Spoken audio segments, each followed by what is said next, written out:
आज हम जिस मानसिकता की बात करने वाले हैं वह किसी गली के अपराधी की नहीं है।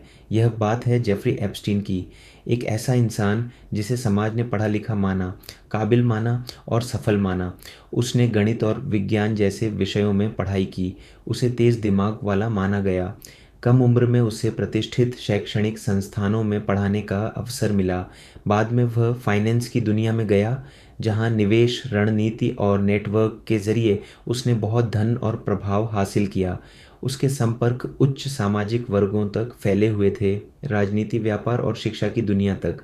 बाहर से देखने पर वह शांत लगता था, संतुलित लगता था, आत्मविश्वासी लगता था। सूट बूट, सही शब्द, सही जगह, सही समय।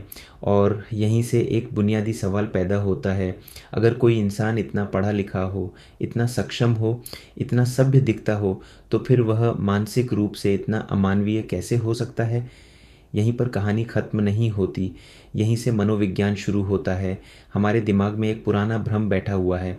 हम सोचते हैं दरिंदगी शोर करती है, दरिंदगी गुस्सा दिखाती है, दरिंदगी हिंसक नज़र आती है। लेकिन आधुनिक मनोविज्ञान हमें यहीं रोक देता है। वह कहता है सबसे खतरनाक लोग अक्सर सबसे शांत होते हैं। यही वजह है कि आज की युवा पीढ़ी हैरान है। वे एक ऐसा इंसान देखते हैं जो सभ्य है, संयमित है और सामाजिक रूप से सफल है, लेकिन उसके कर्म मानवीय मूल्यों से बहुत दूर हैं। मनोविज्ञान एक बात साफ कहता है, ऐसी मानसिकता किसी एक घटना से पैदा नहीं होती।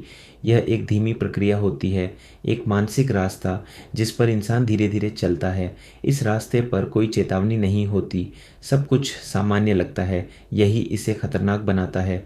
आधुनिक मनोवैज्ञानिक शोध बताते हैं कुछ लोग दूसरों को इंसान की तरह नहीं बल्कि उपयोग की वस्तु की तरह देखने लगते हैं। वे यह पूछते हैं, यह व्यक्ति मेरे किस काम का है, यह रिश्ता मुझे क्या दे सकता है। और वे यह पूछना बंद कर देते हैं, सामने वाला क्या महसूस कर रहा है। मनोविज्ञान इसे कहता है सहानुभूति का क्षय। यहीं से नैतिक गिरावट शुरू होती है। लेकिन इस मानसिकता की एक कीमत होती है, और वह कीमत कागज़ों में दर्ज नहीं होती, वह आंकड़ों में नहीं दिखती। वह कीमत लोगों की ज़िंदगी में चुकाई जाती है। ऐसे लोग सिर्फ नियम नहीं तोड़ते, वे भरोसा तोड़ते हैं। और जब भरोसा टूटता है तो असर सालों तक रहता है। कुछ लोग ज़िंदगी भर यह समझने की कोशिश करते रहते हैं कि उनके साथ जो हुआ वह उनकी गलती थी या नहीं। यही असली नुकसान है। एक और अहम बात, सभ्यता हमेशा अच्छाई नहीं होती।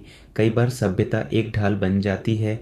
अच्छी भाषा, संतुलित व्यवहार और सामाजिक शिष्टाचार गलत इरादों को छुपाने का तरीका बन सकते हैं। ऐसे लोग अक्सर खुद से यह नहीं पूछते मैं सही कर रहा हूँ या गलत। वे सिर्फ यह पूछते हैं क्या मैं पकड़ा जाऊँगा। मनोविज्ञान एक और चेतावनी देता है, जब कोई इंसान अपनी चालाकी पर गर्व करने लगे, दूसरों को मूर्ख समझने लगे और यह मानने लगे कि वह हर स्थिति से बच निकलेगा, तो यह संकेत होता है कि आत्मनियंत्रण कमज़ोर पड़ रहा है। ये कोई कहानी नहीं है, ये वही पैटर्न है जो मनोवैज्ञानिक साहित्य में बार बार दर्ज किया गया है। अब सबसे ज़रूरी बिंदु, मनोविज्ञान ये नहीं कहता कि हर ऐसा इंसान बचपन में किसी एक घटना से गुजरा हो, लेकिन ये ज़रूर कहता है ऐसी सोच अक्सर वहाँ पनपती है जहाँ सीमाएं स्पष्ट नहीं होती। भावनात्मक उपेक्षा या अत्यधिक छूट या शक्ति का असंतुलन, इन हालात में बच्चा यह नहीं सीख पाता कि रुकना क्या होता है, दूसरे की सीमा क्या होती है।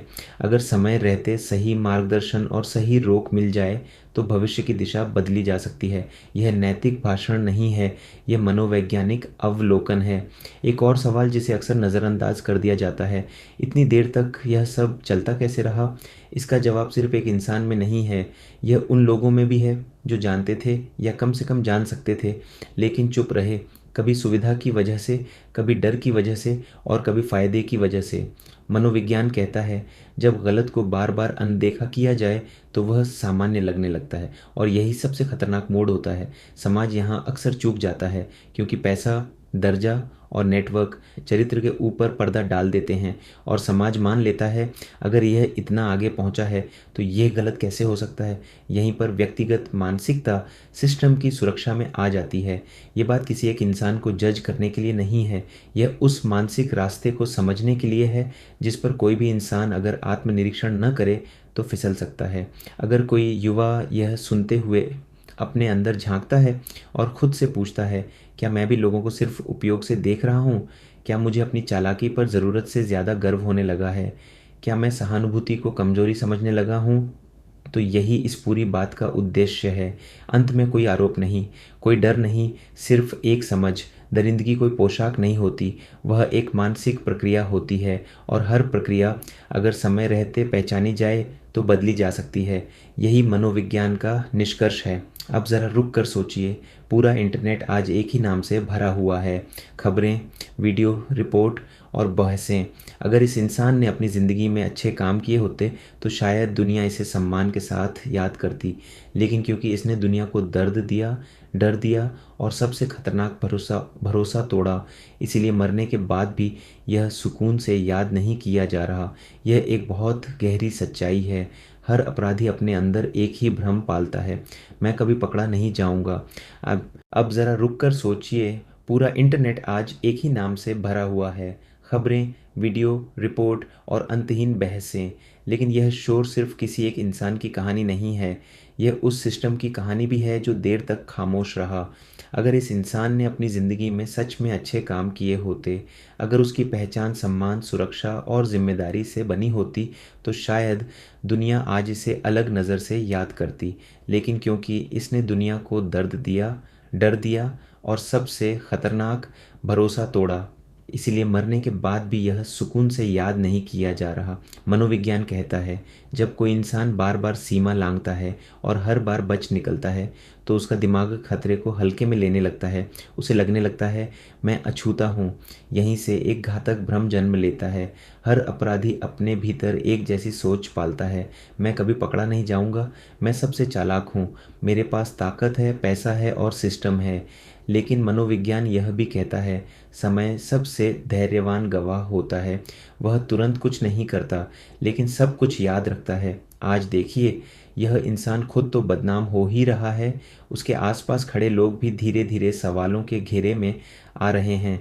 नाम, तस्वीरें, पुराने कनेक्शन, पुरानी चुप्पियाँ, एक एक परत खुलती जा रही है। और जैसे जैसे सच्चाई सामने आती है, दुनिया समझने लगती है, गलत सिर्फ एक व्यक्ति नहीं था, गलत वह माहौल भी था जो बहुत कुछ जानकर भी खामोश रहा। यहीं से एक इंसानी सबक पैदा होता है। आज लिया गया हर छोटा फैसला, हर छोटी चुप्पी, हर अनदेखी चेतावनी भविष्य में एक पहचान बन जाती है। आज जिस चीज़ को इंसान छुपाकर जी रहा होता है, वही चीज़ कभी ना कभी उसकी सबसे बड़ी सज़ा बन जाती है।